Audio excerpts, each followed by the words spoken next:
through letters would surface once he decided to run for president. They had been obtained by cantankerous news columnist Westbrook Pegler through an unidentified source. Pegler, along with H.L. Mencken, questioned Wallace in a news conference about the letters, but he was, at best, evasive and refused to answer their questions in a direct manner. The letters were signed H.A.W., assumed to be Henry Asgard Wallace. In one of the letters, Wallace allegedly wrote of curing his headaches at formal dinners by rubbing his forehead with a Tibetan amulet. In another letter, he said to Roerich, "I have been thinking of you holding the casket, the sacred, most precious casket, and I have thought of the new country going forth, and I have thought of the admonition, await the stone, the sign of Shambhala." There's these letters, and they indicate very strongly, no matter how you want to interpret them, that he was his teacher. Wallace went on to say, "We await the stone, and we welcome you again to this glorious land of destiny." The stone he's referring to is the artifact that cipher expert Buff Perry has been following for many years now. We learned about this mysterious stone during our first interview with Perry at Manly Hall's Philosophical Research Society, where a statuette of Nicholas Roerich, holding a casket like the one described by Wallace, sits on one of the tables in the library. It was first mentioned to us by Dr. Obadiah Harris. Now, Dr. Harris, can you tell us about this statue here? Oh well, this would be a very favorite thing to Manly Hall. This is Nicholas Roerich, who lived in the early part of well, actually, he lived even in the 20th century up until 1947. There's a Roerich Museum in New York, and this, of course, is of Mr. Roerich himself. Then there's this little casket, and in this casket symbolizes what he was given, which is the foundation stone of America. And we don't know where that stone is today. I think that Buff Perry knows a little more about where it might be now. We then asked Buff Perry to explain the stone in relation to the statue of Nicholas Roerich. The statue is based on a painting his wife Helena painted of him. The casket he's holding with a cloth fabric, a kind of sacred, appearing to be Tibetan cloth fabric over it, is a casket that contains a stone that variously has been called the Chintamani in Sanskrit, meaning the stone of wisdom, the Bethel stone, which was Jacob's pillow stone, that you read about in Torah in the Old Testament, which became known as a Bethel stone because it was used at the location of what became the town of Bethel, so Bethel.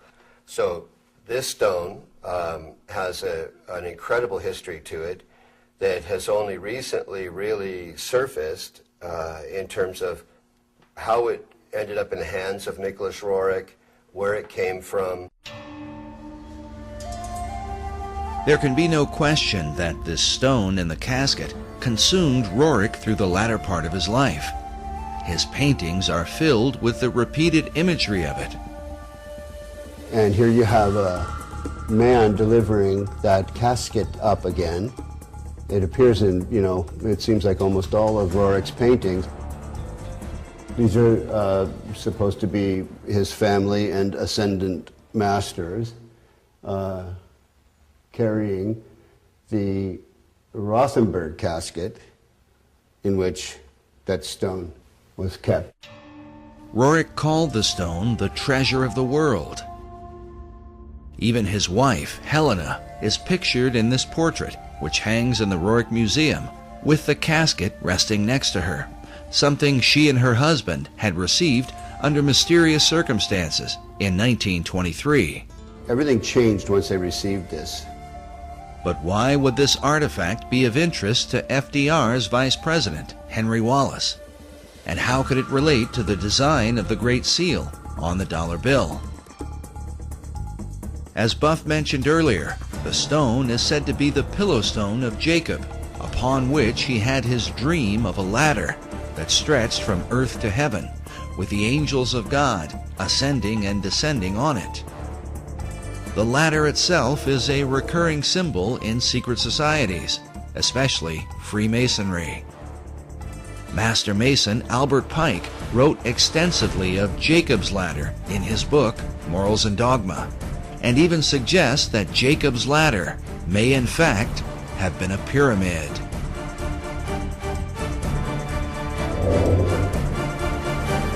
The book of Genesis tells us that when Jacob awoke from his dream, he took the stone and set it up for a pillar, and he said, "This stone, which I have set for a pillar, shall be God's house."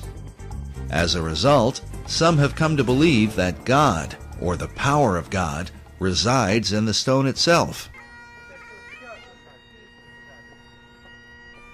From there, the legends vary, but one account says that the prophet Jeremiah took the stone and carried it into Scotland, where eventually the Scottish kings were crowned upon it. In late March 1306, Robert the Bruce was enthroned as King of Scots at Scone in Perthshire.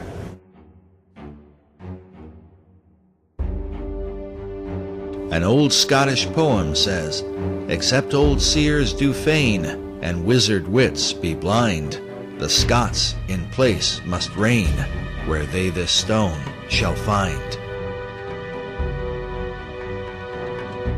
Eventually, the stone was kept at Scone Palace and was hence called the Stone of Scone. To this day, the Scots also call it the Stone of Destiny. In the year 1296, King Edward I of England captured the stone, and it was taken to Westminster Abbey for the crowning of English monarchs. In this picture, you can see the stone itself in the compartment beneath the coronation chair, a chair that was specifically built to house the Stone of Destiny. The last monarch to be crowned upon it was Queen Elizabeth II in 1953.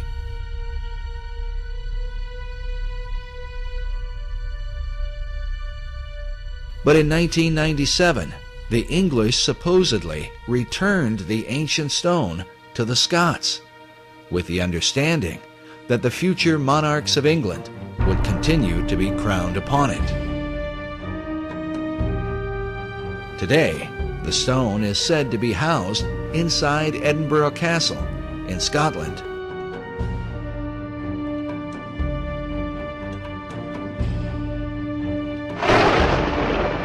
There is even a self-guided tour where visitors can view the Stone of Destiny, along with the honors of Scotland, the crown jewels of Scottish royalty.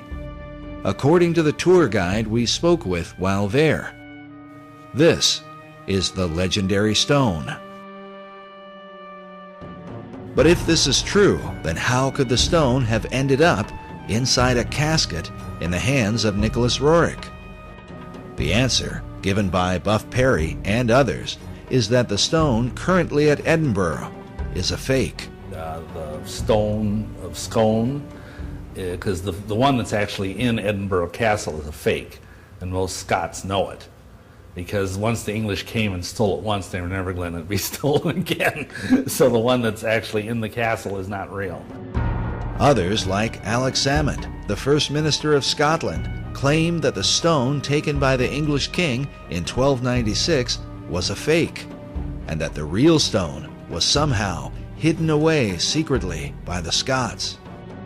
Exactly where the real Stone of Destiny is today, and how it may have changed hands over the centuries, continues to be a matter of debate.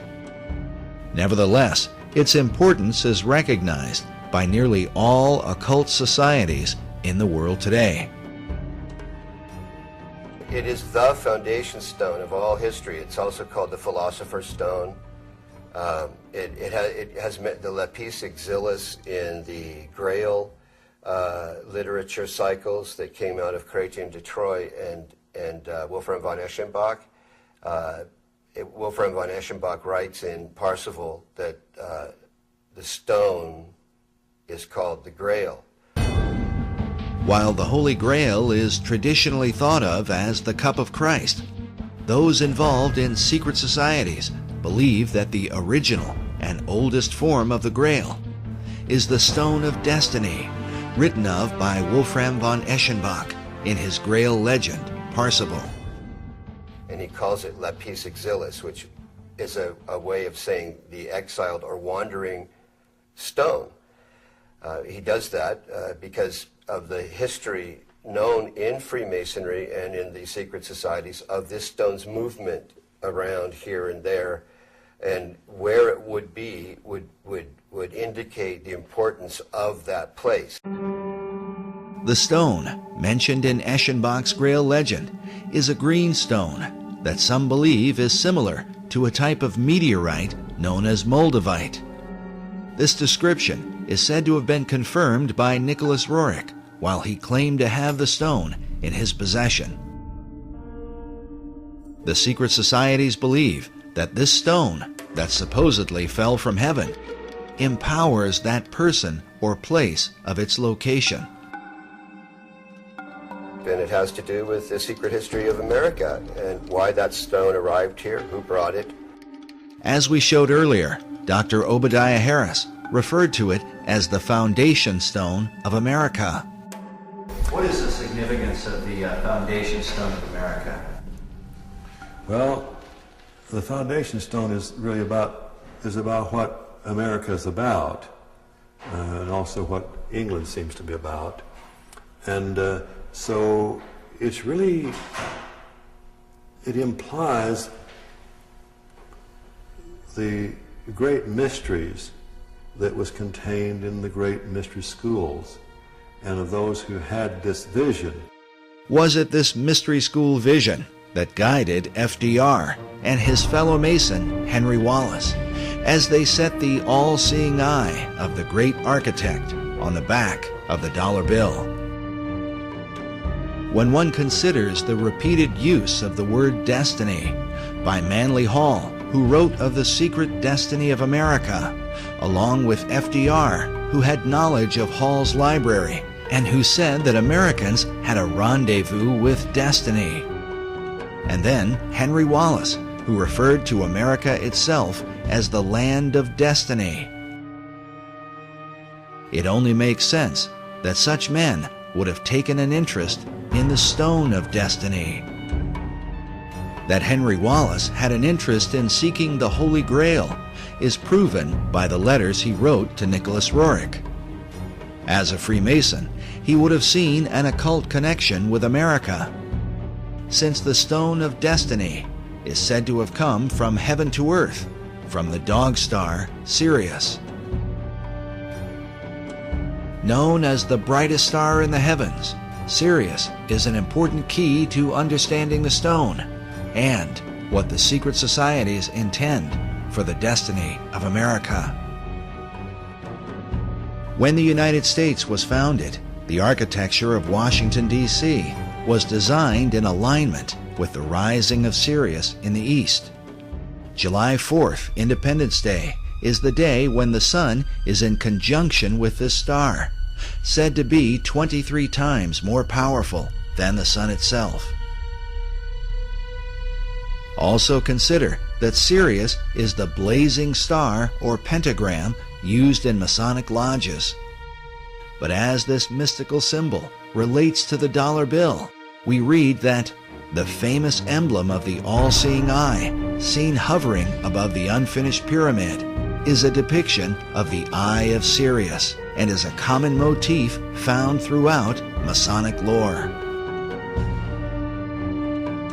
The importance of Sirius to the secret societies cannot be overstated. Some believe that the secrets of this star are a matter of life and death. In our last documentary, Riddles in Stone, Dr. Robert Hieronymus explained the importance of the dog star Sirius. This happened during a casual discussion, and some